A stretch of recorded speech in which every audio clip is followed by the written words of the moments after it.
Welcome to the Life Science Success Podcast. For those of you who don't know me, my name is Don, and I'm a consultant in life sciences.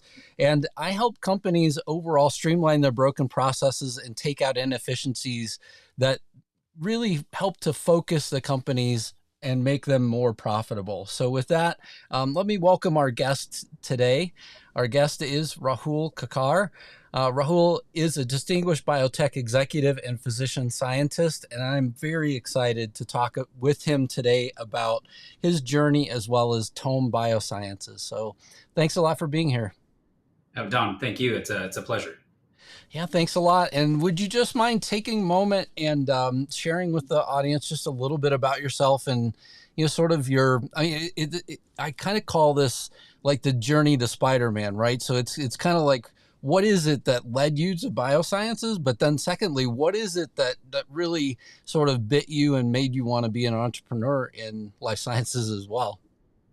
Yeah, I think my path here was very circuitous. You and I were talking before this about somewhat atypical career paths. I think mine definitely follows that. This really all started with medicine for me. So I trained, went to Tufts Medical School here in the Boston area, and then actually took some time off to do some science out in Chicago in the lab of Elizabeth McNally, who was a cardiovascular researcher. And I just got bit by the research bug.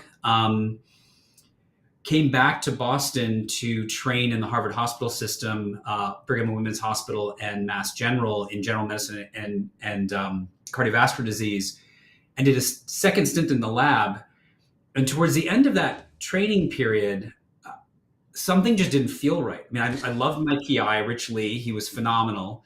But I remember, he kept on having me chase signals in a dish, and all I wanted to do was make drugs. And there wasn't a path to do that in academia. So I was all set to write grants and stay on at MGH as faculty. When I had sort of this epiphany, you could call it epiphany or a panic attack. I'm not sure what it was. And effectively, finished my fellowship without much of a plan, but said, I'm more interested in helping make the tools that improve lives than seeing patients, one by one for the rest of my career.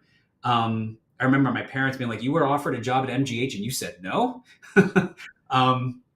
But it was really this curiosity to not just be someone who could treat patients, but really understood how the tools that further patient care come to be. I was very fortunate because I really was somewhat lost coming out of fellowship. I was still practicing medicine, so I wanted to hang on to that part of my career, but really didn't know what I wanted to do other than I was very curious about how drugs are made, how they're developed, how they're eventually commercialized. And as was the theme to most of my career, there was a gentleman at AstraZeneca who took a bet on me. And my entire career, because it's been so circuitous, has been, fortuitous periods when people I now call mentors took a bet on me at certain times in my life.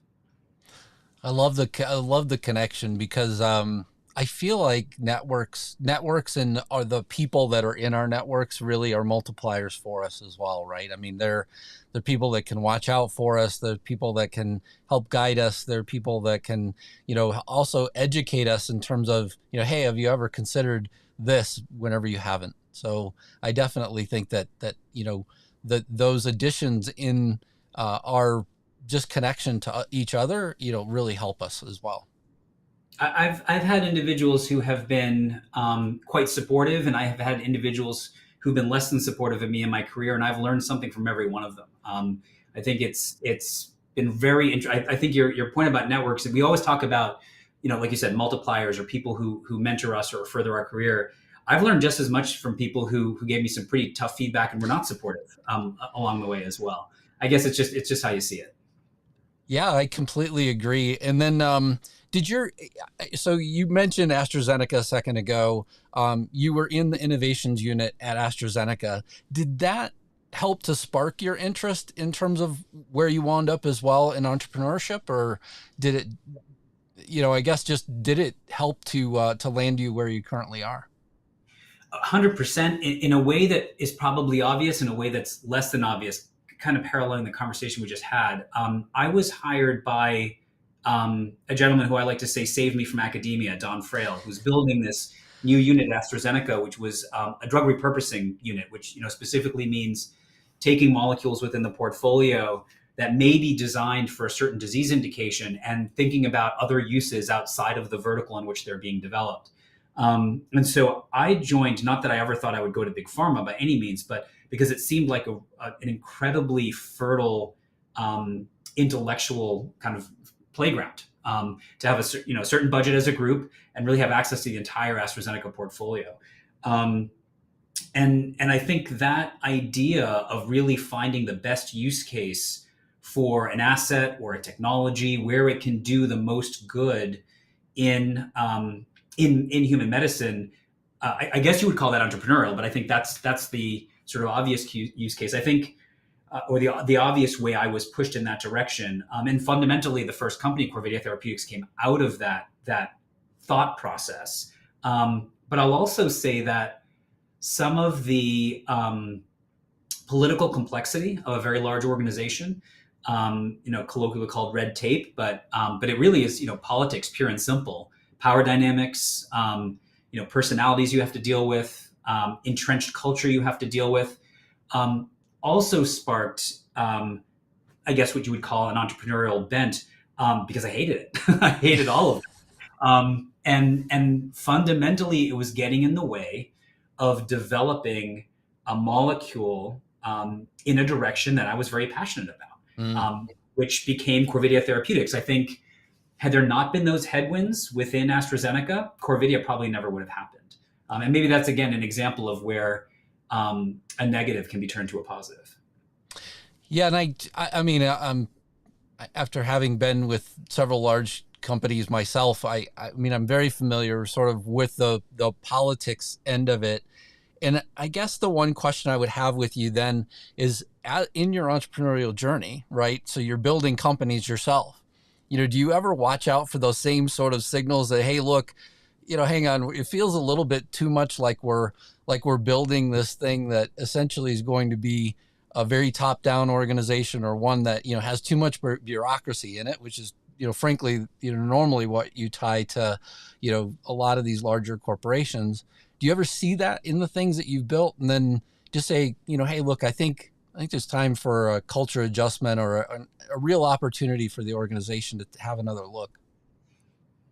So, yes, absolutely. I think there's two things that I learned from that aspect of my experience at AstraZeneca. One was how calcifying those sort of hierarchical, politically driven cultures can be, but also how enabling a champion can be. Because fundamentally, to start Corvidia, we had to out-license an asset, their IL-6 compound, and that was championed by Pascal Soria, the CEO of AstraZeneca.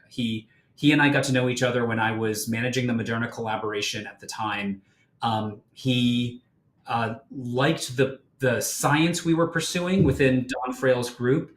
I knew that he liked the asset and the target, but he also understood that there were certain entrenched strategies and cultures within the cardiovascular group at the time that were going to make it almost impossible to pursue something that was as high risk, high reward as what we were proposing. And so he fully championed our out licensing the compound and moving it into what became Corvidia. So I think I learned sort of those two aspects from my experience there. In terms of the companies I've been part of ever since, I was not CEO of Corvidia. The culture there was very, very different. It was a small organization. It was what we would now call virtual in many ways. This is many years pre-pandemic. Now what we would call a hybrid sort of organization is really what it was before that was a thing, I guess. But even at Pandion Therapeutics, I was not the first CEO of that organization. There was somewhat of a culture when I walked in. I think I've taken the learnings from AstraZeneca, from Corvidia, from Pandion into Tome, where I've been really from the very beginning to think proactively about the culture of the organization. I think SOP is a 4-letter word. We try to keep things very flat and very open. And I'll say that mostly to the credit of my team, when I sit down once a month with all the new hires that come into Tome, as I do, to welcome them and hear a little bit about why they've come to the organization, I hear two things. I hear the technology is amazing, and I hear the culture at Tome feels different than any other organization that I interviewed at, and that's been intentional. It's a source of pride, and I think if we are ultimately successful, it won't just be because of the science that we do, but also how we do it. Yeah, there are so many things that you just said in that statement that are so important. I mean, one, having the CEO at AstraZeneca really understand, hey, look, here's the limitations of the organization. I need to step in and help sort of, help steer and guide and then push things along at certain points are very important. And then carrying those moments along as well in our career in terms of, those elements of other organizations that we've been a part of. And hey, look, I like this bit and this bit. I'm going to add that together and sort of, make my new path. And it really sounds like the culture that you're building, over at Tome, is one that, you can really be proud of as well. The next question I have for you asks a little bit, is more oriented around both your being a physician as well as, a leader. So, I mean, in terms of your, medical practice and things like that, how do you find like the balance between the two? How do you find that sort of capability to balance both? So basically, I'm blessed by having a very supportive team on both ends. I've got a cardiovascular division at the Brigham, which sees value in having what I like to call a black sheep in their midst, someone who's primarily in industry, a chief of the division so successive chiefs of the division, actually, as there's been some turnover in leadership over the 6 years that I've been there, who've always been supportive of my working there. I do about a month out of the year, a week at a time, on the inpatient cardiovascular service at the Brigham. And I've always had, from AstraZeneca, from Don Frail to the board at Pandion, to the board at Tome, a board of directors has been very, very supportive of my continuing to practice medicine. So it's not always easy. I remember when we were in the freneticism of discussions with Merck prior to their acquisition of Pandion. Some of those final discussions between myself and the head of corporate development happened while I was in the hallway at the Brigham in my scrubs. So sometimes there's not as much of a bright line as I'd like. But honestly, I remember that Sunday when we were hammering out the final terms of the acquisition. It was one of the most frenetic, but also one of the most enjoyable days of my career. So I have people around me that for some reason are crazy enough to let me do what I do. And the personality to be able to internalize a portion of this as well that you're not taking credit for. I can hear that, also. I will say that there's an incredible synergy between, it may not seem like it at first, but there's incredible synergy between what I do in biotech and what I do in the clinic, even though right now at Tome, we're not yet starting on cardiovascular disease. And so, the clinical practice is a bit removed from the kind of clinical indications we're going after at Tome. But to be reminded of what patients and their families go through. I was on clinical service last week, and everything from having, your mother, your father, your brother, your sister may not make it through this, and have them do well and go home, and the gratification there, and helping a family get through those conversations. But another family I took care of last week where their grandmother actually passed away while I was on service, but did so with the help of palliative care and our support services in the hospital. And the family, this is a very elderly woman, and the family was there at the bedside when she passed. Helping families through those discussions. What's a treatment path? What could the side effects be? Helping them through those decisions. I feel like when I come back into the company and I'm surrounded by, basic preclinical science, cap tables, Excel spreadsheets, it just keeps it real. And so Going in once a quarter, spending a week taking care of patients is mentally and emotionally exhausting, but rejuvenating at the same time. Yeah. So it's so important. And I often ask people who were physicians and now are, CEOs of drug companies or device companies, right? So they've made that true separation from patients. Do you ever wish that you could go backwards? And oftentimes they say no, because they feel like they could touch many more people with the drug or device that they're developing. But I mean, on your side, you're continuing that, right? And so it makes it, probably it's a very tough balance for you, but at the same time, very connecting as well in terms of the work that you do. It is.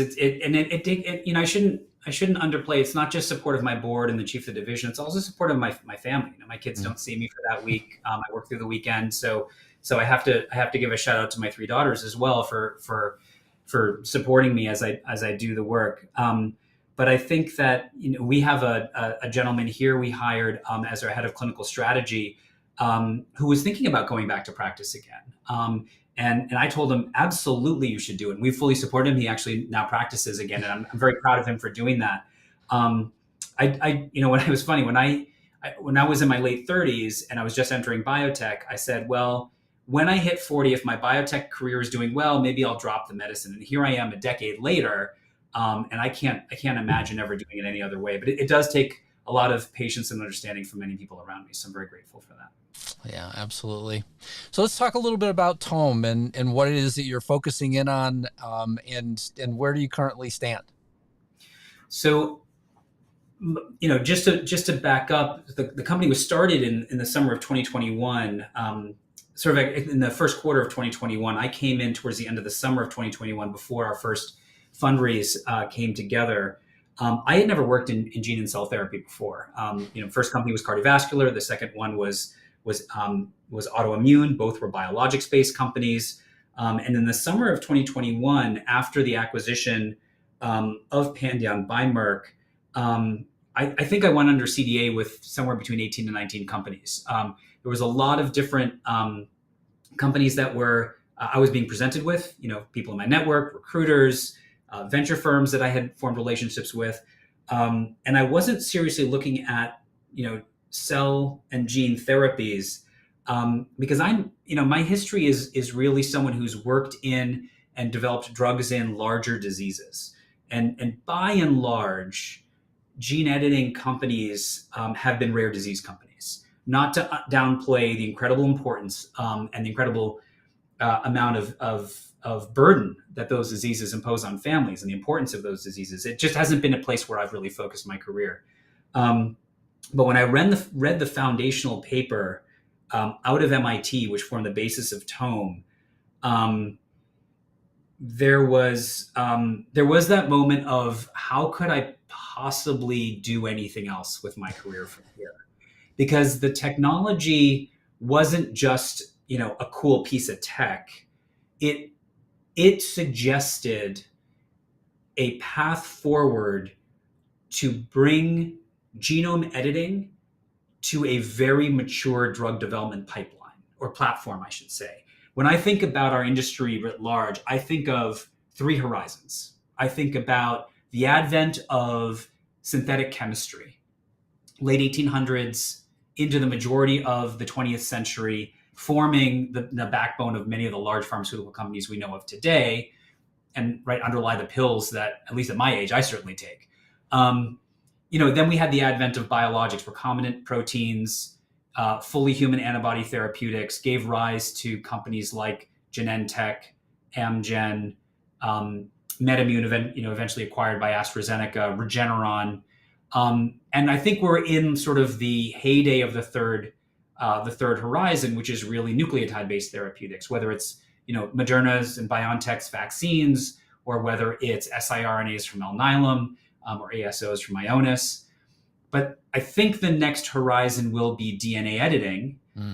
But I would submit that of all of the editing technologies that have come so far, and I would go back even to gene therapy as we know it today, those technologies still have some fundamental technical limitations which prevent them to be as industry defining as some of the names I've just mentioned.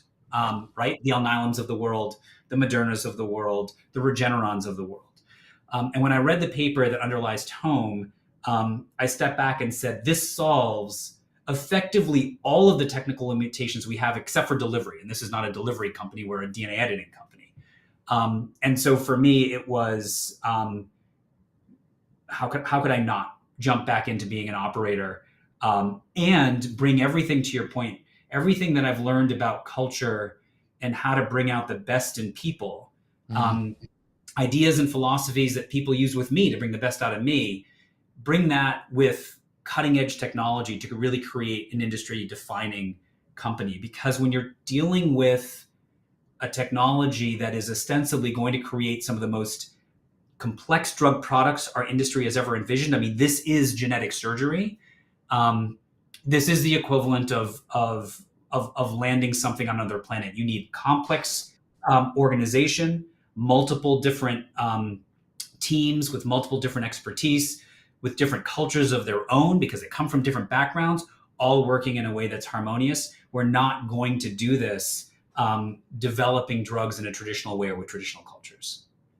So I'm going to be a bit naive here and explain a little bit of the, my own journey in life sciences. So whenever I came into life sciences, so I certainly knew what small molecules were whenever I came in. One of the people that I worked with at the time was so excited by monoclonal antibodies. He just, I mean, every place he went, he was just like, this is going to be the next breakthrough. This is going to be tremendous in our industry. We love it. And, this is going to be tremendous. We went, I don't know, a full decade, I want to say, before all of a sudden there was even a hint of, some of the things that you just alluded to, right? I mean, and, Regeneron, I feel like, is a great example there, right? I mean, they've done, a great thing with their magic mice and their capabilities in terms of developing, foundational drugs that you wouldn't have without some of this stuff. And yet, I kind of look at this next horizon going, there's probably going to be a level of, sort of directness, but then there's also going to be a lot of course correction that eventually lands us to the point where it's like, okay, so not only did we bring this thing in, but it is tremendous as you described. So, yeah, I just kind of look forward to the journey because, as an outsider, not a biologist, from my standpoint, it's fun to actually see all of the amazing things that happen. So back to the one question as well, at Tome, what specifically are you working on? What are you looking to develop? Yeah, just a comment on what you just said. I think you're spot on. It's not even just in biopharma. If you look at any human industry, the first iterations and the first examples of a new technology are very, very rarely the ones that actually define the asset class or the Right, technology. It right. can take decades, literally decades. Yeah. And if you look at where we are in genome editing, when CRISPR was first discovered, we're getting to that decade mark. So I think, and there've been a lot of companies that have been formed along the way that are each going to have, some interesting drugs along the way for sure, but really a full embodiment of the potential. I think that's where we are now, a decade into CRISPR-based technologies, and that's what we're trying to do at Tome. So specifically, Tome is focused on this philosophy because there are a couple of different technologies we use to achieve this, called programmable genomic integration. And what I mean by that, we didn't hire some fancy PR firm to help us come up with that language. That was really our scientists stepping back and saying, what is it that we do? And what we do, frankly, is we have the capability, using a couple of different protein architectures to achieve this, which is what I mean by a couple of different technologies, to place pieces of DNA into the genome, integrate them into the genome in a programmable manner, which means a scientist or a drug developer can look at a genome and say, I need to put X piece of DNA into Y location precisely. And they can do exactly that. And that really has not been possible until the base technology invention out of MIT, which formed the foundation of this company. And then we augmented that with our acquisition of Replace Therapeutics most recently. But all of it centers on this idea of using CRISPR-Cas9 with a augmenting protein to find an area of the genome where we want to edit, repair, change in some way, and then be able to do that without any limitation to size or efficiency. And it really now brings DNA editing to a mature drug development a methodology. So important as well. I mean, I can think of all of the, just the potential future, right? And, it could open some amazing doors as well in terms of, the impact that it could have on mankind and is frankly, all sorts of, other opportunities as well. Sometimes I feel like we get very caught up in the technologies. And this comes up a lot as I'm speaking to investors. There's been such an explosion of DNA editing technologies, even RNA editing technologies that are out there. It becomes a bit of an alphabet soup of all the different platforms. And I always step back. Again, this is sort of where my clinical training comes in, is if the technology is not creating drugs that offer meaningful new therapies for patients, if they're all leading us to the same sets of diseases or to diseases that you can adequately control with other methodologies like pills, like injectables, like small molecules, like biologics, then it's interesting technology, but it's not really novel drug development. It has to lead to novel drugs that create new paradigms of therapeutic effect, fill a true unmet need. And I think, as we sat back and thought about where to apply our technology, although we haven't publicly disclosed our pipeline as of yet, that will come later this year as we start talking about our data. What I've been most excited by is the fact that the diseases we're going after are those that are either completely unserved by any current modality or are drastically underserved. And that's what, to me, again, being a clinician first and a recovering scientist, since I never hacked it as an academic, really gives me confidence that our technology truly is different because it's underlying, drug development programs that are truly differentiated. Yeah. So the next few questions, I specifically would like to talk about you. Just in terms of all of your accomplishments in your career, is there a specific project or accomplishment that you would go back to and say, hey, I'm most proud of this in my life, and why? The first thing that comes to mind is actually an individual here at Tome. It's an individual who I have worked with now across a couple of companies, who I hired into one of my prior companies. And I have had the distinct privilege of seeing this individual grow from having a very narrow remit in the company from which I hired them to being an absolute powerhouse of a drug developer now across two companies where this individual's scope has just grown over time.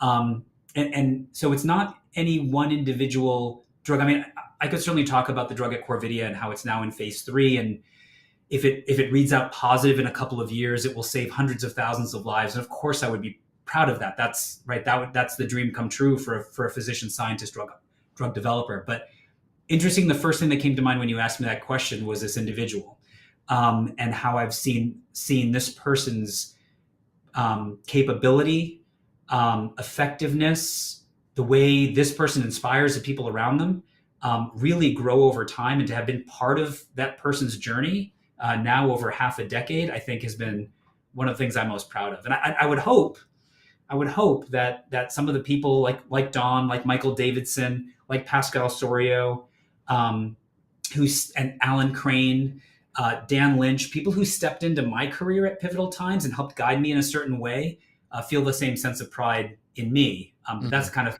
pride I feel in this individual who hopefully I've helped steer in the right direction a long time, because they're an incredible drug developer. Yeah, I feel like great leaders that do this well, they pull together these pieces of, and I oftentimes use the analogy of a runway, right? So they create the runway when it's needed. They clear the runway when it's needed. They light the runway when it's needed. They sort of repave. You could just reuse that same analogy over and over again. And I just, sort of envision that, right? As you're talking about this half a decade that you've been together with this individual that, hey, look, they just needed realistically the right runway. and then the right leader to sort of, help to guide that as well, I don't know why the image that came to mind was Bruce Willis at the end of Die Hard when you know the scene. Yeah, no runway lights, and he's running Exactly right. around lighting candles or something. I don't remember specifically, but I do remember the scene. So what's the greatest piece of leadership advice that you've ever received? Two things come to mind. One is one of my mentors. I might get this wrong. At the bottom of their email says, "Things turn out the best for those who make the best of the way things turn out." Mm. This is biology. You never know how it's going to go. These are complex organizations with individuals each with their own uniqueness. You never know how things are going to turn out. But believing in what you're doing, but also believing enough in what you're doing to know when something's not working and pivoting. I think making the best of the data in front of you, I think, has been. I wouldn't say it's leadership advice. It's really, again, it's at the bottom of this individual. It's Michael Davidson, one of my mentors. It's the bottom of his email, but it's also the philosophy in which he lives, and I've just sort of tried to model that. That's one thing that comes to mind. I think really having, and what that leads to, that philosophy leads to is, and this is something I learned from my time at Corvidia as well, where he was the CEO when I was the chief medical officer, and we worked very closely together. Is that lends you to have a very steady hand when things go sideways. And I think some of this also comes from my medical training. When you're in inpatient cardiology, there are plenty of times where there are emergencies, and when the amygdala fires and the sympathetic nervous system shoots up and you're flooded with adrenaline, how to keep a steady hand on the tiller through that, whether in the hospital or you're in a company. I think that's one piece. I think the other piece, honestly, which is less advice, is just something I've learned along the way, is, leadership advice, leadership books, coaching, all of that. I hate to say it, but I've never found a lot of that very useful. I think the most useful self-advice perhaps is be who you are. Don't try to adopt a persona, because people don't follow personas, people follow people. So being as genuine as possible, oftentimes that requires a lot of emotional bravery with yourself and with the people around you. I think between having a steady hand and never trying to be false with people, never trying to have a persona, never try to have an ethos, but just really being a genuine person. If I had to say I've ever had to rest on anything as first principles, it would be those two. Yeah. Yeah. The reason why I smiled towards the end is that this sort of idea of having like an alternate personality. Anybody that's watched this show for any period of time kind of sees me stumble and flub over things, and believe me, I would much rather none of that stuff ever show. But at the same time, that is who I am. And anybody that's been around me long enough has seen me, trip and stumble along the way, especially with my tongue. So I had to, make it personal for me as well. So thank you for sharing that. No, I appreciate that. What inspires you? The human spirit to never give up. I see it in so many places. I see it in the challenges my kids. I've got two teenagers, one younger one who's always happy, rainbows and unicorns, and she's great. But the older two are teenagers. It's tough being a teenager these days. But they excel and persevere through all of these challenges that they have to go through that are far more complex than anything I had to go through. When I see, again, patients and their families, kind of what we were talking about before, I'm hesitating to say never giving up, but they have the spirit to do right by the people and the ideas that care about, but also know when to move on. And I think that's also part of the human spirit. And sometimes never giving up is knowing when to let go. But that human spirit that constantly drives us to continue moving forward, whether we're caring for a loved one, whether we're dealing with something at work or at school, but always having that North Star that we're always driving towards, that human spirit, I think that's what inspires me most of all. And I try to live up to that idea of no matter how hard things get, no matter how many challenges are in our way, um, emotions are temporary, challenges are temporary. There is a North Star, and the human spirit to always drive towards that North Star that goes back, to our species from the very beginning. When I see that, when I see that in hospital, when I see it in my kids, when I see it in the scientists here who are dealing with some very complex problems, that's what inspires me most. Thank you for sharing that. What concerns you?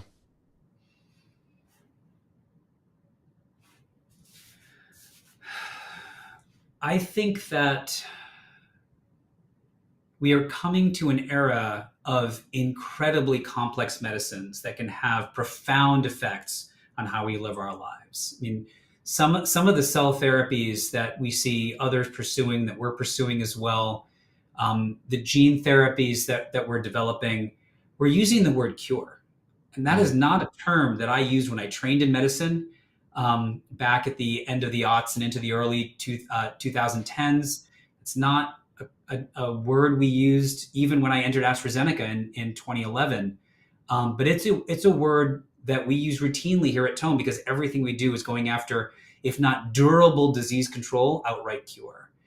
And I think what concerns me the most is we do not have a healthcare system that understands how to manage that.